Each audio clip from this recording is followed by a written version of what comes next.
This Family Life News podcast is made possible by the support of listeners like you. Next on the 5 o'clock report. Your vision and your leadership in declaring war on the drug cartels is the single most successful public safety initiative in American history. Professional athletes are not immune to that disease. I've eaten out of a dumpster 3 times this week because my benefits got cut off. This is going to be a magnificent addition to the White House for many years to come. Now, let's go to the newsroom. Good afternoon and welcome to the broadcast. I'm Family Life News anchor Sarah Harnish. Safety and security on the docket today. We're listening live as President Trump holds a law enforcement roundtable at the White House. It includes ICE, the FBI, the Attorney General, Homeland Security, and the National Guard. Let me just say, Mr. President, that this country was going to die without you. We've been invaded for 4 years. Our communities were sinking. Our public safety had gone to zero. Cartels are running entire communities. Sex trafficking, child trafficking, labor trafficking was out of control. Overdoses were out of control. The cartels were claiming more and more territory. City services were buckling. This was a country on the verge of dying. Homeland Security Advisor Stephen Miller giving an update on American safety. He says this country is unrecognizable from the America you knew 3/4 of a year ago. In every way, and that means safety and prosperity and peace and freedom from cartels and crime and gangs. Your vision and your leadership in declaring war on the drug cartels is the single most successful public safety initiative in American history. And I need the media to understand what President Trump has done. People have been talking about drug cartels for longer than I've been alive. And everyone has just taken for granted that they can't be touched or stopped. They're too big, they're too powerful, they're too evil, they're too murderous. They can operate with impunity. And in just 9 months, President Trump is the only American leader, not just in our lifetimes, but ever, to actually take the fight to the drug cartels, to actually seek their eradication. It is happening. As that was happening at the White House, there was a crackdown on the NBA and a huge crime ring over sports betting. Portland Trailblazers coach Chauncey Billups and others have been arrested and charged with federal crimes. ESPN's Chris Canty. We can't dismiss the addiction aspect to gambling. Professional athletes are not immune to that disease. It included 4 major American crime families, as well as current and former NBA players and coaches. CBS's Peter King. The indictments are for allegedly rigged poker games, partly run by organized crime. Former athletes were used to attract starstruck but unsuspecting bettors. U.S. Attorney Joseph Nocella on the big names arrested. Chauncey Billups, who at the time of the scheme was a former NBA player and is currently the head coach of the Portland Trailblazers. And also Damon Jones, a former NBA player and coach. Second probe involves betting on NBA games based on confidential information. Miami Heat guard Terry Rozier among those indicted. He was arrested in Orlando this morning. It's day 23 of the government shutdown, and today there was a vote to try to get some federal workers paid. It failed. You have both parties putting forward proposals to pay different sectors kind of in piecemeal, and we've not seen any success with any of those yet. CBS's Michael Wallace has more on the impact of the pause of SNAP food benefits because of the shutdown. We have clients come in all the time that talk about how I've eaten out of a dumpster 3 times this week because my benefits got cut off. Meals on Wheels in San Antonio has lost $1.2 million in federal funding, forcing it to cut service to hundreds of seniors. CEO Vincent Farris says a local business owner donated almost $200,000 to help. It's letting these folks know that they're not alone and people remember. From food to heat, it was just announced today that people who apply for LIHEAP aid in Pennsylvania to help with the cost of keeping their homes warm will have to wait an extra month to apply until December 3rd because of the government shutdown. White House Press Secretary Caroline Leavitt addressed changes to the White House today. Parts of the East Wing torn off as President Trump prepares to add a ballroom. This is going to be a magnificent addition to the White House for many years to come, and it's not costing the taxpayers anything. Leavitt spoke to reporters who said the president should wait on approval to move forward with making making changes to America's most historic building. There have been many presidents in the past who have made their mark on this beautiful White House complex. This briefing room, as you all know, was not once a briefing room. It was a swimming pool. There have been presidents who have completely torn down the executive mansion, if you look at what President Truman did. Now to the Empire State. Current New York City Mayor Eric Adams just endorsed former Governor Andrew Cuomo to succeed him. It comes days before early voting and weeks after Adams dropped his re-election bid. The endorsement is an attempt to cut into Democrat socialist Zohran Mamdani's double-digit lead in the polls. Pennsylvania Governor Josh Shapiro will release his autobiography in January. The book touches on everything from his swift political rise to the trauma of his home being set on fire. It's entitled Where We Keep the Light, Stories from a Life of Service. The 52-year-old Shapiro has become a prominent national Democrat since he was elected governor in 2022. Many see him as a credible candidate for president in 2028. And history was made today at the Vatican. It happened after King Charles became the first British monarch to pray publicly with a pope in a service presided over by Pope Leo. Still to come on the 5 o'clock report, a one-on-one with the attorney that just took on Pennsylvania's Public School Athletic Association, the PIAA. That story after weather. Good evening, I'm Kevin Williams, and here is your Family Life regional weather forecast. The chilly air mass in place now is going to be around profile, but the lake effect rain showers that have dotted parts of the region will be diminishing as we head into the weekend, as high pressure will bring in infusion of drier air. That'll mean more in the way of sun, a diminished chance of showers, but it stays cool. Our call for tonight through tomorrow, outside of lake effect areas, variable cloudiness with a passing shower or two. In lake effect areas, to the east of Lake Erie, Lake Ontario, showers will be more numerous. Low temps tonight, 30s and low 40s. High temps tomorrow, upper 40s to mid 50s. On Saturday, clouds and sun in a mix, a stray shower. Still chill with high temperatures in the lower 50s. A little more in the way of sunshine for Sunday. Thank you, Kevin. Now to sports. Every student that attends a religious school in Pennsylvania can now play public school sports. It's a huge religious freedom win in the court system. We've got the attorney that was in that courtroom. Let's listen in.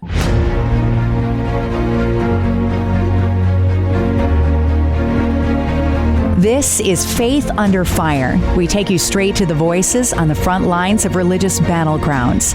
I'm news anchor Sarah Harnish, and with me today, special counsel at the Thomas More Society, attorney Thomas Breath. We're talking religious equality in sports. You already had a win in the court system on parochial schools. Those are faith-based schools in Scranton, Pennsylvania. Those students are now allowed to play sports on public school teams. Then you took it to the PIAA, which is the governing body for the entire state's public school sports system. Can you tell me what happened? Absolutely, Sarah. The PIAA is conceded and amended their bylaws. And for the first time, they are recognizing that students that attend faith-based educational institutions are entitled to participate in their home school district's athletic programs if those programs aren't available at their faith-based school. We couldn't be more excited about it. Why is this case such a big deal? Well, I've often wondered throughout my career why there's such a resistance in public education, why they feel that these students have to be shunned and not accepted into even a portion of the public educational system. It's really a systemic discrimination that I think has been going on for generations and generations in our country. In my mind and the mind of our clients, it was time to bring that to an end. It's unfortunate you have to litigate things. We're always hesitant to start into litigation unless we absolutely need to. And I just think that it's the impact of this case across the Commonwealth is going to be beneficial to so many students and their families. It eliminates the necessity to make the choice between continuing your faith-based education and being excluded from these activities or keeping your faith-based education in place and having an opportunity to pursue these extracurricular activities like every other student. How can parents get their kids into a program? What are the new rules? The new rules are they need to make sure that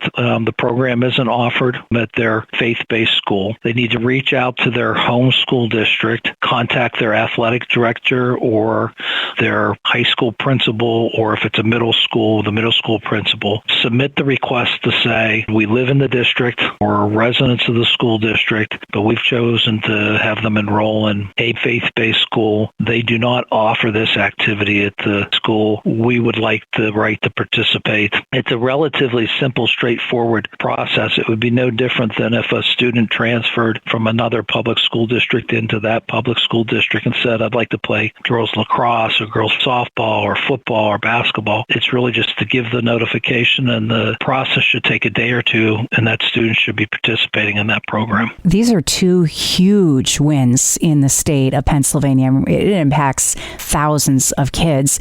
First in Scranton, Pennsylvania, and then now any kid that falls under the rules of the PIAA. If you weren't bringing these court cases to light, these kids wouldn't have that opportunity, Thomas. The credit really goes to the parents and the students that have stepped up and really pushed to say, listen, this is wrong. You're discriminating against us based upon our religious beliefs. The initial clients of mine that came out of the State College area that really said, enough is enough. We're willing to put our names on complaints. We're willing to stand up and expose ourselves to criticism, to expose our family to scrutiny, to expose our faith to scrutiny, which was questioned in the litigation.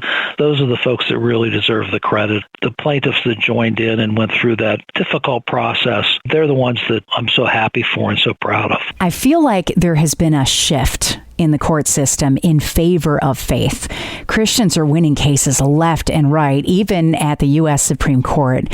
What's going on? I agree. I think it's even outside the scope of the legal arena. I just think there's renewed confidence in people of faith to talk about their faith, to encourage others to pursue and seek out God. We're seeing that the U.S. Supreme Court, obviously in recent years, has been very positive and has changed much of the archaic case law that previous Supreme Court cases and state court cases have laid the foundation for this type of discrimination. The current Supreme Court and the Supreme Court in the last 10 years has really set a new standard for protecting the First Amendment rights as they relate to religious expression. So I really do feel that there is a changing point. Roe v. Wade being reversed is obviously the one that so many generations have thought, at least for myself, thought, I can't imagine the day that that's reversed. With that being reversed, I think it's really given a lot of people hope that some of these improper court rulings and rulings that have supported discrimination against those that want to pursue their faith, that they're getting stripped away and religious rights in the United States are being reinstated.